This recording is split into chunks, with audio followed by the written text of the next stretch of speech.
need to make a confession at the outset here. A little over 20 years ago, I did something that I regret, something that I'm not particularly proud of, something that in many ways I wish no one would ever know, but that here I feel kind of obliged to reveal. In the late 1980s, in a moment of youthful indiscretion, I went to law school. Now,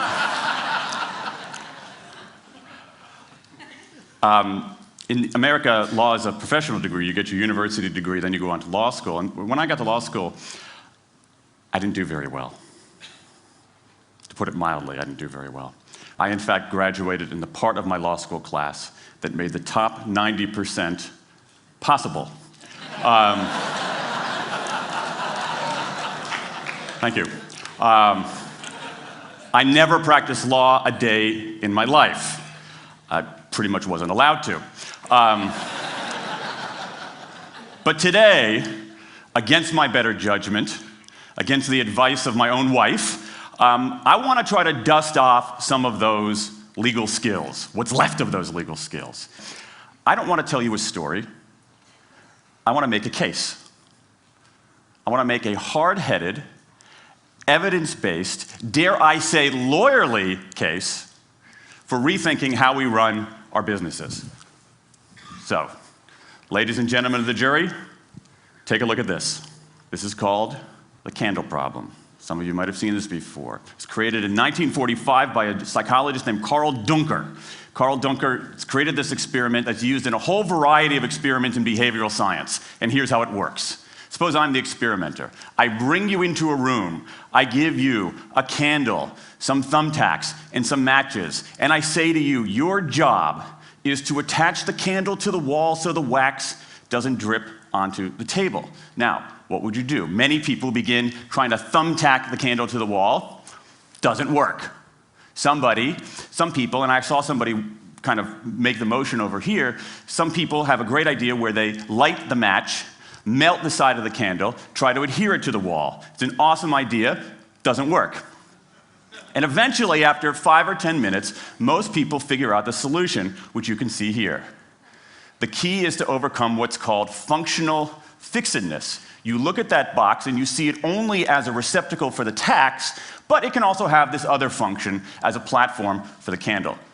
The candle problem. Now, I want to tell you about an experiment using the candle problem done by a scientist named Sam Glucksberg, who's now at Princeton University in the US. This shows the power of incentives. Here's what he did. He gathered his participants and he said, I'm going to time you how quickly you can solve this problem.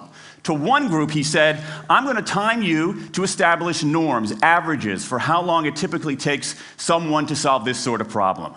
To the second group, he offered rewards. He said, if you're in the top 25% of the fastest times, you get $5.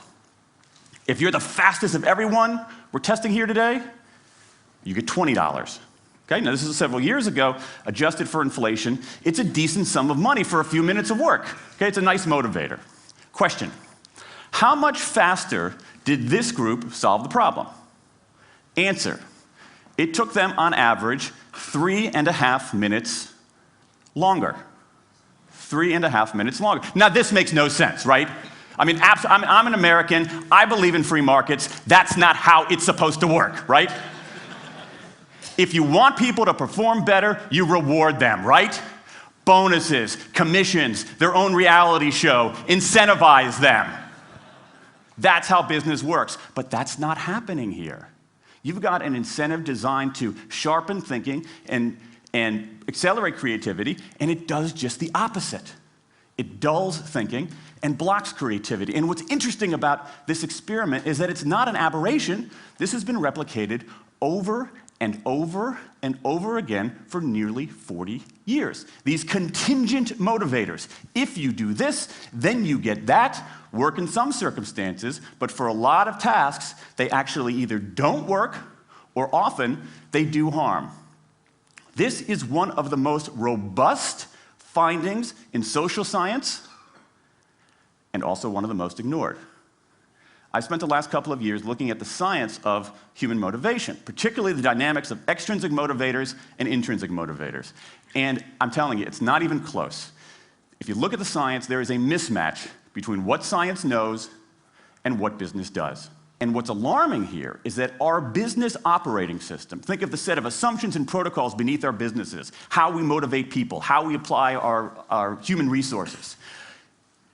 It's built entirely around these extrinsic motivators, around carrots and sticks. That's actually fine for many kinds of 20th century tasks.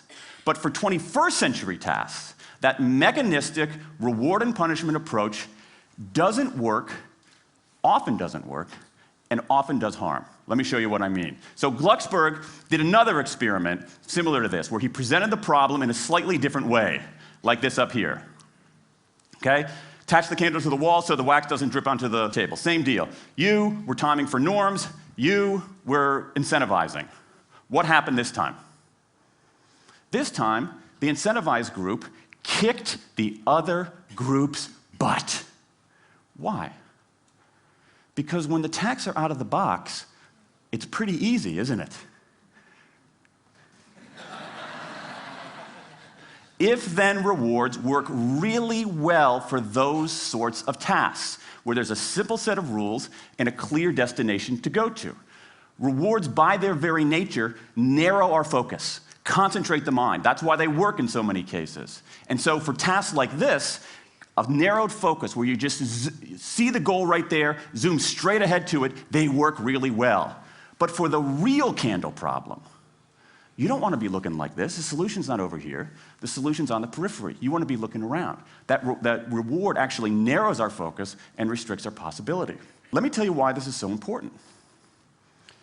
In Western Europe, in many parts of Asia, in North America, in Australia, white-collar workers are doing less of this kind of work and more of this kind of work.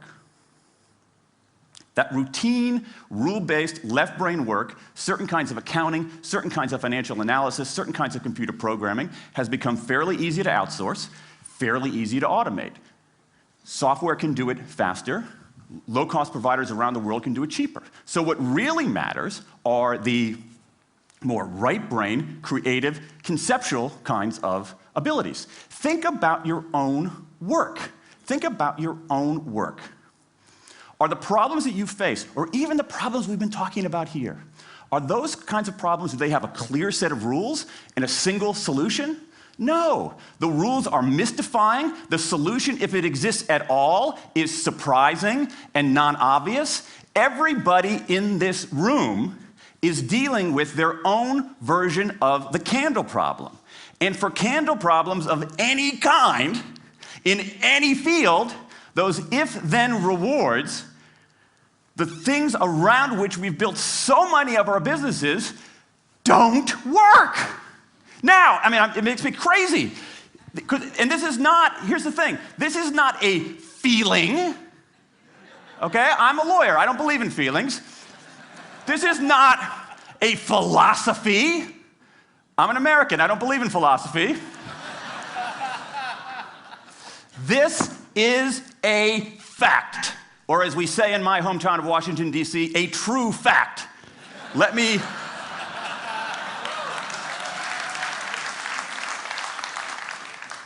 give you an example of what I mean. Let me marshal the evidence here, because I'm not telling you a story, I'm making a case, ladies and gentlemen of the jury. Some evidence. Dan Ariely, one of the great economists of our time, he and 3 colleagues did a study of some MIT students. They gave these MIT students a bunch of games that involved creativity and motor skills and concentration. And they offered them for performance 3 levels of rewards. Small reward, medium reward, large reward. Okay? Do really well, you get the large reward, on down. What happened? As long as the task involved only mechanical skill, bonuses worked as they would be expected. The higher the pay, the better the performance. Okay? But once the task called for even rudimentary cognitive skill, a larger reward led to poorer performance. Then they said, okay, let's see if there's any cultural bias here. Let's go to Madurai, India and test this. Reward standard of living is lower. In Madurai, a reward that's modest by North American standards is more meaningful there. Same deal. A bunch of games, 3 levels of rewards. What happens? People offered the medium level of rewards, did no better than people offered the small rewards. But this time, people offered the highest rewards. They did worst of all. In 8 of the 9 tasks we examined across 3 experiments, higher incentives led to worse performance. Is this some kind of touchy-feely socialist conspiracy going on here? No, these are economists from MIT, from Carnegie Mellon, from the University of Chicago. And do you know who sponsored this research? The Federal Reserve Bank of the United States. That's the American experience. Let's go across the pond to the London School of Economics. LSE, London School of Economics, alma mater of 11 Nobel laureates in economics. Training ground for great economic thinkers like George Soros and Friedrich Hayek and Mick Jagger. Just last month, economists at LSE looked at 51 studies of pay-for-performance plans inside of companies. Here's what the economists there said. We find that financial incentives can result in a negative impact on overall performance. There's a mismatch between what science knows and what business does. And what worries me as we stand here in the rubble of the economic collapse is that too many organizations are making their decisions, their policies about talent and people, based on assumptions that are outdated, unexamined, and rooted more in folklore than in science. And if we really want to get out of this economic mess, and if we really want high performance on those definitional tasks of the 21st century, the solution is not to do more of the wrong things, to entice people with a sweeter carrot or threaten them with a sharper stick. We need a whole new approach. The good news about all this is that the scientists who've been studying motivation have given us this new approach. It's an approach built much more around intrinsic motivation, around the desire to do things because they matter, because we like it, because they're interesting, because they're part of something important. And to my mind, that new operating system for our businesses revolves around 3 elements: autonomy, mastery, and purpose. Autonomy, the urge to direct our own lives. Mastery, the desire to get better and better at something that matters. And purpose, the yearning to do what we do in the service of something larger than ourselves. These are the building blocks of an entirely new operating system for our businesses. I want to talk today only about autonomy. In the 20th century, we came up with this idea of management. Management did not emanate from nature. Okay? Management isn't, it's not a tree, it's a television set. Okay? Somebody invented it. And it doesn't mean it's going to work forever. Management is great. Traditional notions of management are great if you want compliance. But if you want engagement, self-direction works better. Let me give you some examples of some kind of radical notions of self-direction. And what this means, you don't see a lot of it, but you see the first stirrings of something really interesting going on. Because what it means is, it means paying people adequately and fairly, absolutely. Getting the issue of money off the table, and then giving people lots of autonomy. Let me give you some examples. How many of you have heard of the company Atlassian? Okay, looks like less than half. Atlassian is an Australian software company, and they do something incredibly cool. A few times a year, they tell their engineers, go for the next 24 hours and work on anything you want.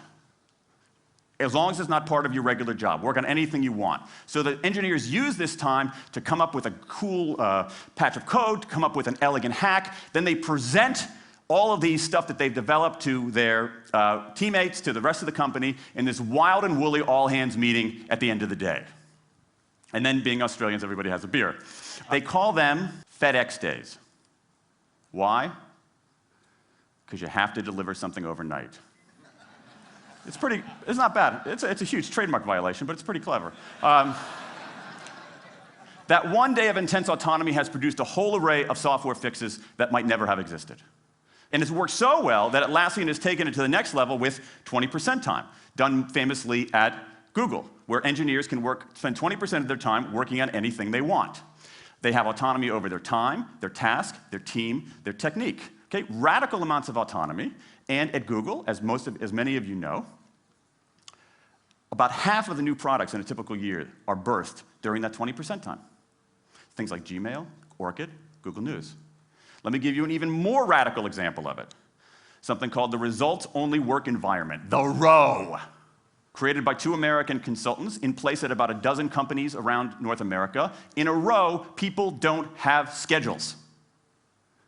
They show up when they want. They don't have to be in the office at a certain time or any time. They just have to get their work done. How they do it, when they do it, where they do it, is totally up to them. Meetings in these kinds of environments are optional. What happens? Almost across the board. Productivity goes up, worker engagement goes up, worker satisfaction goes up, turnover goes down. Autonomy, mastery, and purpose. These are the building blocks of a new way of doing things. Now, some of you might look at this and say, that sounds nice, but it's utopian. And I say, nope. I have proof. In the mid-1990s, Microsoft started an encyclopedia called Encarta. They had deployed all the right incentives. All the right incentives. They paid professionals to write and edit thousands of articles. Well-compensated managers oversaw the whole thing to make sure it came in on budget and on time. A few years later, another encyclopedia got started. Different model, right? Do it for fun. No one gets paid a cent or a euro or a yen. Do it because you like to do it. Now, if you had, just 10 years ago, if you had gone to an economist anywhere and said, hey, I got these 2 different models for creating an encyclopedia. If they went head-to-head, who would win? 10 years ago, you could not have found a single sober economist anywhere on planet Earth who would have predicted the Wikipedia model. This is the titanic battle between these 2 approaches. This is the Ali Frazier of motivation, right? This is the Thrilla in Manila, all right? Intrinsic motivators versus extrinsic motivators. Autonomy, mastery, and purpose versus carrots and sticks. And who wins? Intrinsic motivation, autonomy, mastery, and purpose in a knockout. Let me wrap up. There's a mismatch between what science knows and what business does, and here's what science knows. 1, those 20th century rewards, those motivators we think are the natural part of business, do work, but only in a surprisingly narrow band of circumstances. 2, those if-then rewards often destroy creativity. 3, the secret to high performance isn't rewards and punishments, but that unseen intrinsic drive, the drive to do things for their own sake, the drive to do things because they matter. And here's the best part. Here's the best part. We already know this. The science confirms what we know in our hearts. So, if we repair this mismatch between what science knows and what business does, if we bring our motivation, notions of motivation, into the 21st century, if we get past this lazy, dangerous ideology of carrots and sticks, we can strengthen our businesses, we can solve a lot of those candle problems, and maybe, we can change the world. I rest my case.